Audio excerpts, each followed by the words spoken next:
Hey friend, how are you? I am fantastic. Long time no chat. How are you? Oh, I'm doing great. It's been so good to be back. I know we took a little brief hiatus, and it's fun to even just I was out just with some friends of mine just recently, and some of they're not even in education. They have other careers, and they're like, "Hey, I miss joining your little shows that you do. When are you starting those back up again?" And I was like, "Oh, that's fun. I'm glad you guys watch, but we're coming back soon. So good to be here with everybody again." Yeah, absolutely. And I've been at a couple of conferences of late and have seen some of our friends who have said the same thing. So it's nice to know that people enjoy the conversations as much as we enjoy hosting them and bringing our friends and guests on. So definitely just happy to be back. Yeah. So, what's top of mind for you, Scott? Just going on in your world right now?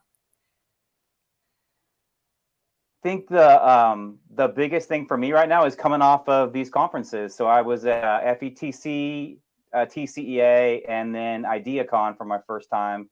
And I think for me, it's just the excitement of being back at events again and being around teachers and having those conversations that we all love. You know, it's so difficult sometimes when you get bogged down with your day-to-day school building, or you're not kind of when you get inspiring people, meeting new people, making new connections. The learning, as you know, over the years is just incredible. So I think I'm just excited to build off that and kind of finish the year really, really strong. How about you? Yeah. I mean, I was sadly didn't get to participate in some of the events this year. Yeah. Hopefully, that'll be coming back soon for us. But I'd say for top of mind right now, I mean, over here, obviously the buzz is all about AI. So many great conversations in higher education, K-12, with our own internal people here at Microsoft. With obviously Microsoft having now a much stronger position in the market with what the next iterations of AI looks like, and then also the responsible use of that, the ethics of that. How do we talk about this with our customers or who are reading Microsoft all over the news with AI? And what's our position in education? And of course, then just talking to educator friends of mine, and both the peaks and then the fear that's kind of currently, I'd say, out in the market with that space. So I've just kind of been really spending a lot of my time learning more about that, or trying to formulate more thoughts and opinions, and where this can take us, what this next disruption is really going to bring for us. So I'm so excited to have our guest here tonight to get his thoughts on that as well. But spending a lot of time on that, and then I've also just kind of been spending quite a bit of my time just increasing some of my skill sets just around some new technical capabilities and technical skills just in general. A lot of conversations around data, which blends perfectly with AI, because then what do you do with all this data, and Yep. et cetera, and how can AI help Right. us build better insights? So that's just kind of top of mind for me here lately. But I'm so excited for our guest tonight, so we can continue some of these conversations, and I can continue to learn more. So Yeah, absolutely. We will definitely learn a lot from Michael tonight for sure. Should we bring him on? yeah, let's do it. Let's do it. We'll bring him on and intro him. We are super thrilled to have our friend Michael Sosko with us. He is an author, an international keynote speaker, and teacher educator. He's a recipient of the U.S. Presidential Award for Excellence in Math and Science Teaching. Gosh, somebody like that. What's he doing on our show? I'm thrilled to have him here, for crying out loud. Pennsylvania Teacher of the Year, and was announced as one of the top 10 teachers in the world by Dr. Stephen Hawking and the Global Teacher Prize. He authored a couple books, including Teaching in the Fourth Industrial Revolution, which has been translated into multiple languages, and his latest book, Flip the System US, How Teachers Can Transform Education and Save Democracy, shows how an equitable education system led by the collective expertise of teachers can be the foundation for a more peaceful, inclusive, and prosperous society. That's absolutely amazing. And he serves as an elementary STEM teacher and a part-time lecturer at Marywood University. To have Michael Sosko with us. Mike, how are you, bud? Thanks so much for having me. It's great to see both of you. Yeah, welcome to the show. You too. So, Mike, obviously, with your, your background is amazing, but I mean, the awards are fabulous, but it's your practitioner experience that we're looking for here today. And so, just kind of as I was kind of talking about it, what's hot around here and out in the K-12 space, the higher education space, is everybody wants to know a little bit more about AI. I think part of the discussion comes down to, I would say, a gap in people thinking this is something new and that we haven't always been doing this. I think part of it is a fear. And are people going to be using AI for good or for unethical behaviors? And the answer to that's probably both. And so I think in the education space, one, there's just this topic of what we've been talking about for 25, 30 years now is digital literacy, but now digital literacy has to encompass cybersecurity literacy. It has to encompass AI literacy, et cetera. So just, curious what excites you about some of these, what has kind of fueled off as a new thing again with their announcements with ChatGPT. I mean, that's obviously new, but AI in general is not new. But what excites you about this opportunity in time in education right now? Yeah, so I think as someone who has very much spent a lot of time in the ed tech space and has tried to incorporate new technologies into my teaching for my whole career. Anytime there's something that's going to disrupt education the way that AI is starting to, continuing to disrupt, but starting to accelerate that disruption right now, it's exciting. And you look for ways that you can bring new and better experiences to your students. I know that was a big turning point, when I first realized the power of social media about 10 years into my career and started connecting with other teachers and realizing all of the great things they were doing for their kids that I didn't do for my students. That was, for me, it really fueled some change in my classroom. And I think artificial intelligence has the potential to cause that kind of disruption for a lot of teachers. What concerns me right now is that a lot of the conversations seem to be with teachers that think we should ban this, which is just unrealistic and also makes school irrelevant. And teachers who are jumping in with both feet saying, like, we need to use this right now in every way possible. And I think both of those are dangerous positions for us to take. For me personally, what always excites me about new technology is the ability to give students more powerful tools to make a difference in their local and global communities, to use the education that happens in classrooms in ways that that actually applies that education to make the world a better place. And as I look at new tools like ChatGPT, that's certainly what I'm looking at. How can we use this to create better global understanding, cultural relevance, opportunities for students in that way? And I'm not sure that I quite have great answers on that yet, but that's definitely where my focus is. There's an awful lot to unpack there just in the first couple of things you said. But the first thing that jumped out at me was this notion of the two ends of the spectrum, right? We've seen this in education for so long. I'm all in or in my classroom, right? What have you seen anything, or have you done anything in your class that you've seen be successful so far with kind of finding that middle ground? And maybe it's even, general ed tech use. I even go back to calculators. People wanted to ban calculators, and now we all have them on our phones, right? What have you seen be successful that we can leverage in a conversation like this to help us find more of a middle ground, to stay out in front of it and not just block it and be 5-10 years behind? Yeah. So ironically, I guess maybe is not the right word, but the most powerful thing that has come out of ChatGPT becoming so prominent in the last couple of months is the conversations about ChatGPT and artificial intelligence that have gone on in my classrooms. Getting students involved in understanding why this is a necessary conversation for them to have, and how it has applications outside of education. So I happen to teach at Marywood ed tech and communications class. So obviously with my pre-service teachers that are looking at how this is going to impact the rest of their career, I remember when I told them this is the worst and least human-like artificial intelligence that you will encounter for the rest of your 35-year career, right? That you're working with right now. So we have to think about what the implications are going to be. But I think also, even with my 3rd through 5th grade students that I teach science, we've started to have those conversations as well. I mean, even when I used to teach second grade technology, we used to talk about what data you're putting online, who has access to that data, right? Those conversations have become way more important now. The more data is collected and used in this kind of way, and artificial intelligence and machine learning are just accelerating that, the more those conversations with students are necessary, and the more we have to embrace the complexity.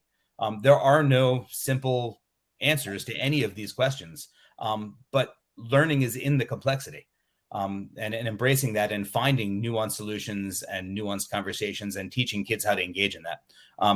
That's really the critical thinking that school should be about.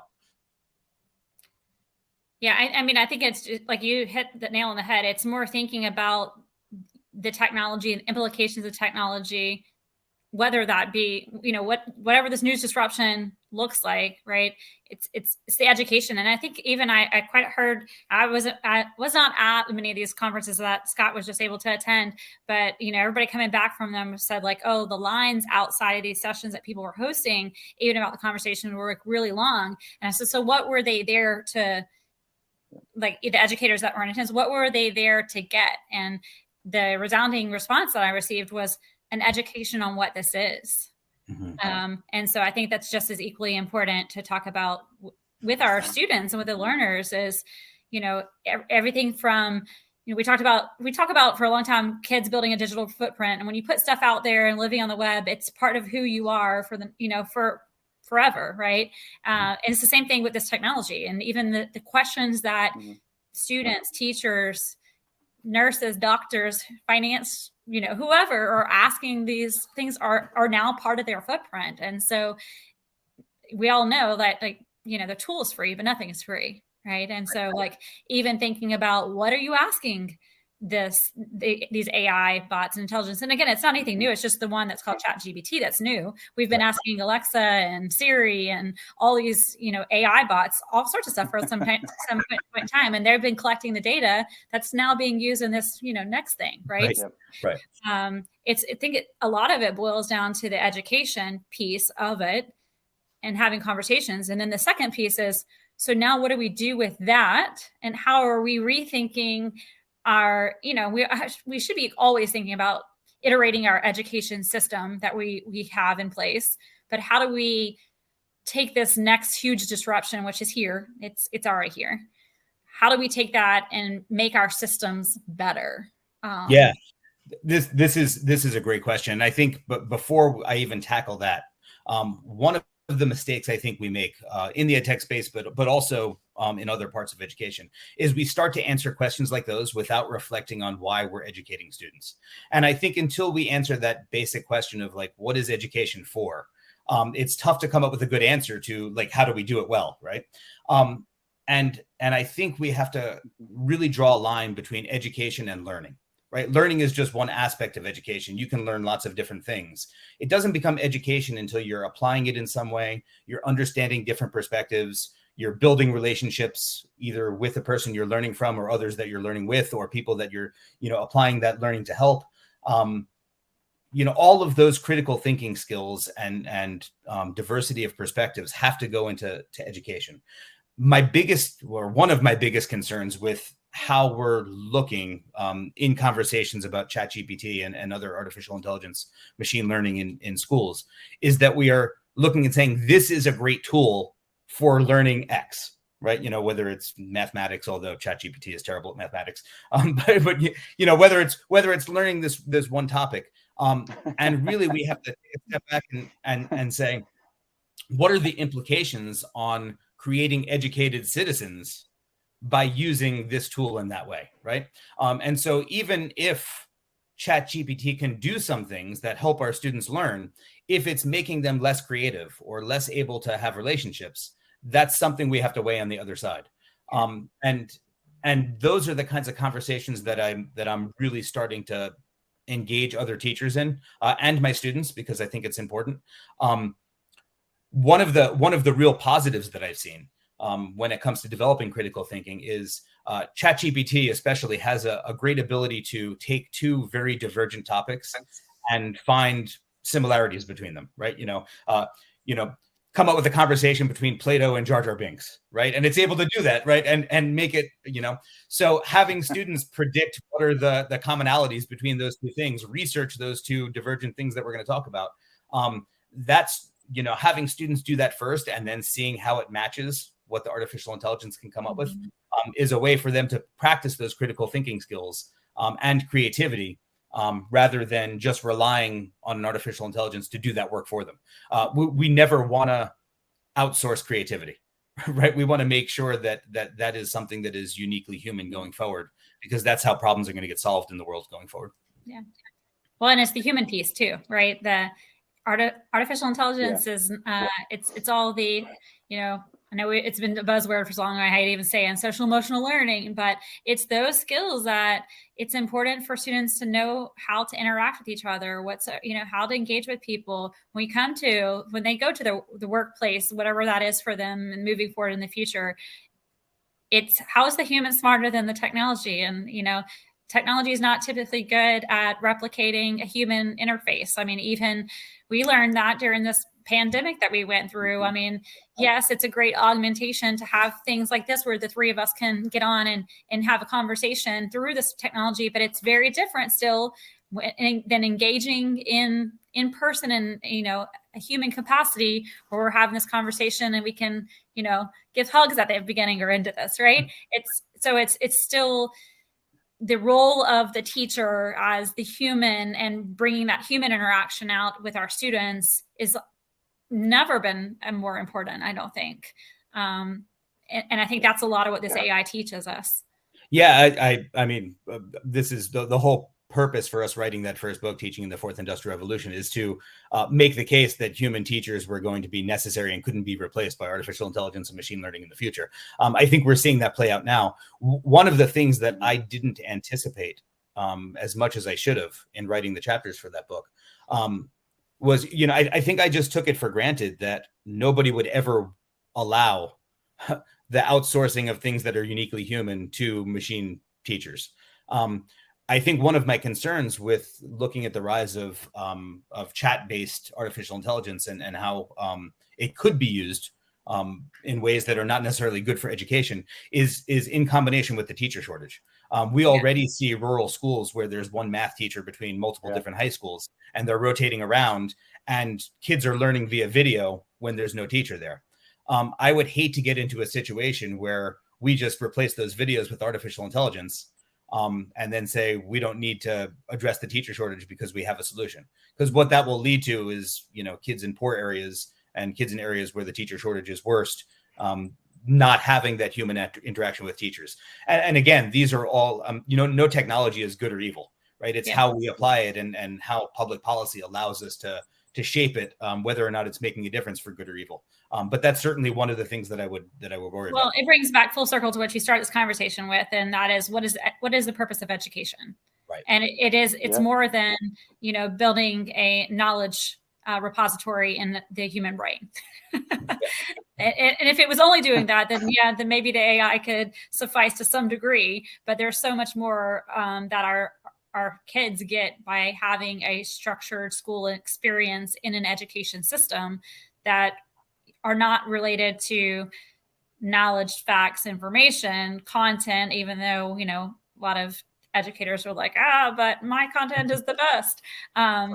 Right. But there's so much, even going back and thinking about my own experience as a student or my child's experience as a student, is there curriculum that was learned and grew upon and maybe had it created a love of something in my life? Absolutely.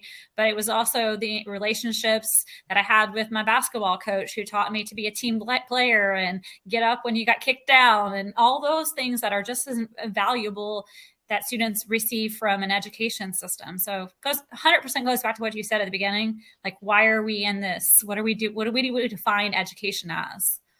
Yeah. And just as much as I'm concerned about that aspect of losing those human connections, if this is applied in the wrong kind of way in schools, I'm just as worried, about the people who want to ban it, right? And say, let's keep this completely out, because the other piece that goes right along with what you were saying in those relationships is we can't learn unless we have an emotional connection with the content we're learning, right? You talked about the things that you learned in school that you loved. Neuroscience tells us if you learn something you don't care about, you remember it for about 3 weeks. It's why we all passed long division tests in 4th grade. And then our 5th grade teachers wondered how come we didn't know long division, right? It's because we didn't care enough to hold on to it for more than 3 weeks. If we're not using technology that is outside schools, in schools, then students rightfully believe that the education we're giving them is irrelevant. And they don't build that emotional connection. So, this is the reality going forward.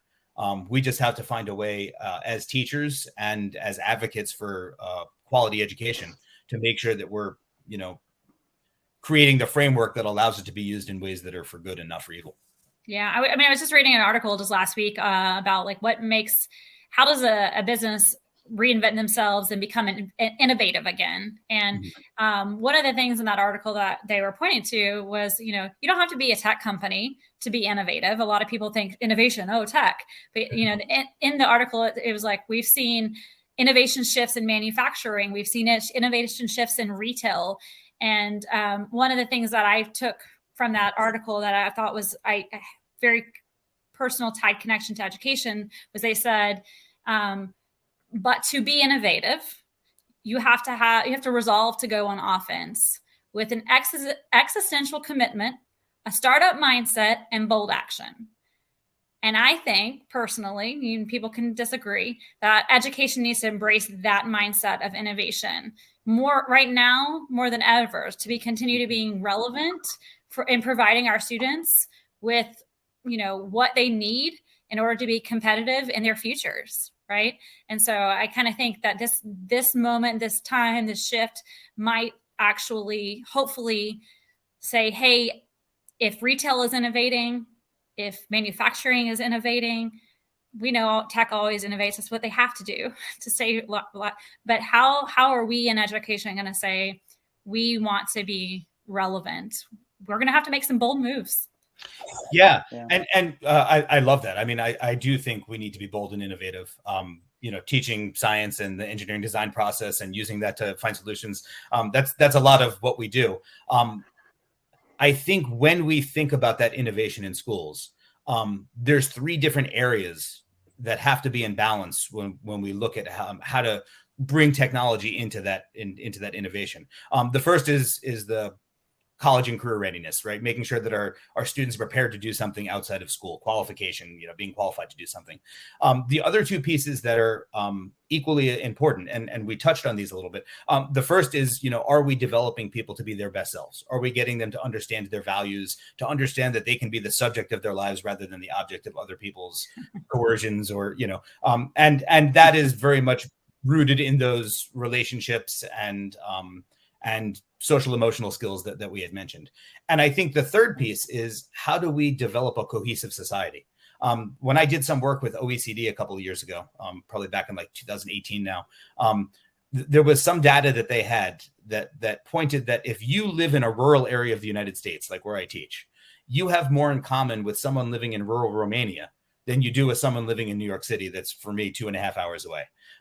So how do we, if there's such a different lived experience between those people who are in rural areas and in urban areas in our country, or east, west, whatever, how do we build a cohesive society through an education system? And what is the role of technology in that, right? I think one of the big mistakes we made in the rise of social media is to not have those conversations early in education, right? There were very few of us that were really diving into what are the implications of this going forward. There were early adopters, there were the banners, that, kind of what we're seeing with artificial intelligence right now, right? But embracing that complexity and saying, okay, what are we looking at going forward? How is this going to shape our society? Is it going to be more polarizing? Is there a way for us to use this to have better conversations with each other, to see different perspectives in a way where we can disagree respectfully? That's what I'm looking at as I'm trying to bring this in my classroom. How can we use these kinds of tools for those purposes?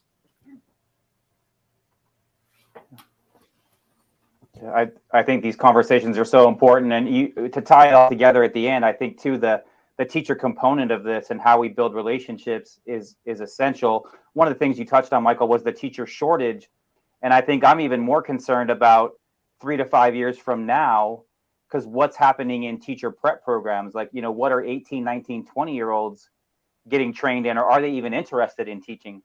You know, if we can't backfill and get a solid pipeline of well-prepared, well-informed teachers to come into the profession, that digital, as Robin points out, as, you know, and fast food and technology to innovate, if we stay stagnant, that digital gap for our students is only going to grow, and that scares me a bit. And I want to make sure that we close that gap on that divide, you know, for all students and all teachers. Yeah, there's a lot of bad news when it comes to the teacher shortage, but there's also there's one spark of hope that I keep grabbing onto. Generation Z right now that's coming up through our high school and you know, university education systems. There is strong data that shows that more than any generation that's come before them, they want to make a difference in the world. And, you know, I will speak as someone who absolutely loves my job and has been teaching for 25 years. There's no job that allows you to do that more than being a teacher. So if we can find a way to keep ourselves relevant with new technologies like artificial intelligence, and keep education rooted in humanity and empathy and compassion and all of those things that allow you to make a difference in that way, that's where we find the sweet spot, where we can entice people to join the profession. Of course, there's other public policy discussions around how we do that. But I think just for the intrinsic motivation that we want people to have to go into the teaching profession, there's a real opportunity there to combine those things and make that happen. Yep. Agreed. I love everything about this conversation. I think, well, you know, we appreciate this. Oh, go ahead, Robin. Yeah. Oh, it's fine, Scott. I was just saying, I just love having this conversation. I think we're just at the very tip of, you know, what this next wave is going to be. I mean, I even had a conversation with somebody in Microsoft Research a few weeks back before we even made the announcements with OpenAI and all the things. And the excitement coming from the researcher talking about this was like, even over a digital platform, I could feel, you know, someone who has been working their lifetime in science and doing research and what this, you know, what this next thing is going to bring in our lives. I mean, yeah, there's gonna be some bad stuff, but you know, we can't squash everything because there might be something bad. But there's going to be so much potential and growth and opportunity moving forward in the future. And I think, you know, education systems have been around for a very long time. We've evolved maybe a little slower than some other industries at some points, but I think at the heart of every single education system are people who want to do good, and that's educators, school leaders, communities that surround these systems, and that if we all kind of lean in a little extra hard, right, and our kids are educated to be open-minded, and this too will, you know, bring us into our next era, right? And so I'm excited to even be having these discussions, and I'm sure 10 years from now we'll watch this episode and be like, oh my gosh, we said this. Yeah, totally agree. Yeah, I you know, I think I think about the conversations we were having 10 years ago and how irrelevant they seem now, in some ways. And yeah, things are moving faster and faster. 10 years from now, it's going to be a very different conversation we're having about some new technology that's popped up.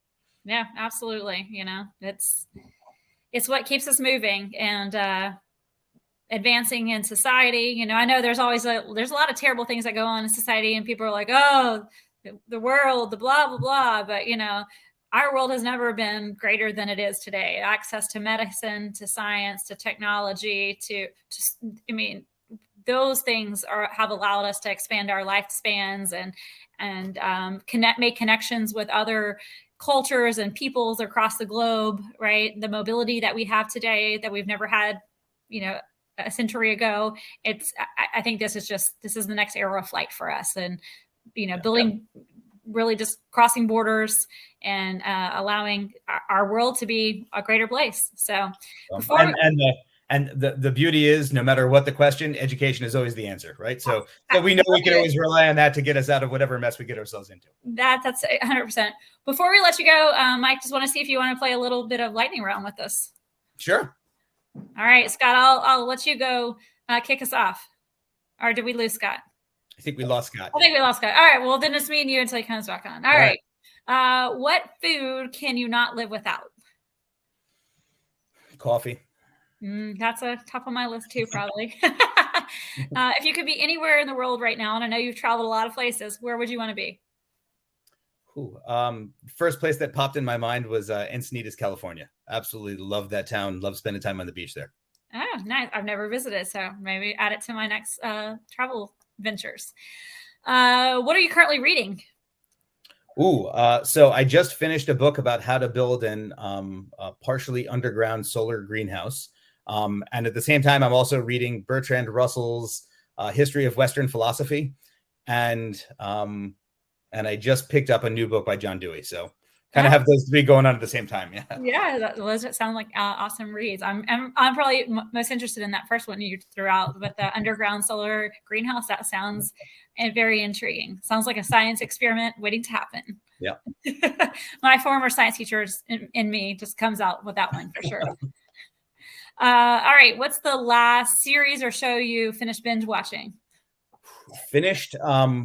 We're in the middle of Truth Be Told on Apple TV right now. I can't remember what we were watching before that, but that's the one we're currently and you can't binge it because it comes out every Friday. So we're caught up waiting for the next episode tomorrow. Awesome. Yeah, I know. It's watching even watching TV today, and rewind time 10 years ago, you had to wait for all your episodes, and now I'm so spoiled that when I have to wait, I'm like, oh, why did they not only release 4 episodes? Right. And of course, the recommendations are all curated by artificial intelligence to make sure you get what you want. Right. So that is a 99% match. You like a lot of crime solving. That's what it tells me a lot. All right. And we'll let you go on this last question. But right now, and this may change, but right now, who inspires you most in life?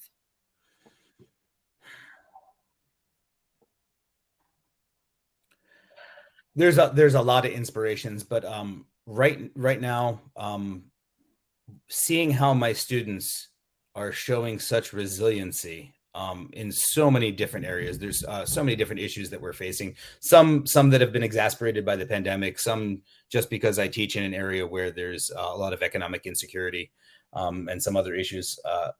Seeing the way that they come into my science lab, excited to learn,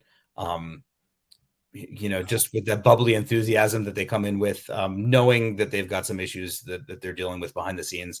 I am constantly inspired by my students. And it's why, even after 25 years, even after having opportunity to do other things, it's why I keep going back to school every day. Well, grateful to you for providing that great learning environment that they want to come and they're excited to come into. That's not the case for a lot of students. So it says something a lot about you too. Yes, they're resilient, but it also is a sign that they have an amazing teacher that really is pouring a lot into them and providing them a safe and fun, creative place to learn. So thank you. Thank you. Yep. Well, I guess we'll wrap for the evening, but we're so grateful for you to come and join us on our show, learn so much from you. We should definitely revisit this conversation in like a year from now and see like where are we now? Like even in a year, so much can happen. But have a great one. Take care. And hopefully I get to see you in person sometime soon. Yeah, sounds good. Great seeing you. Thanks. Right. Bye, Mike.